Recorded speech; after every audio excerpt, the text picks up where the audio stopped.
Hello everyone, how are you doing? This is MD Tech here for another quick tutorial. In today's tutorial, I'm going to show you guys how to find and locate the Help Center on the TikTok app.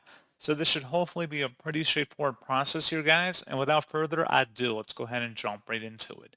So all you have to do is open up TikTok and then select the profile button in the bottom right. Then you want to select the hamburger icon at the top right and select Settings and Privacy. Scroll down underneath Support and About and select the Support button. And then you can select the Help Center from this list, and you can review different articles. You can search for different topics you may have a problem with. And that's pretty much it.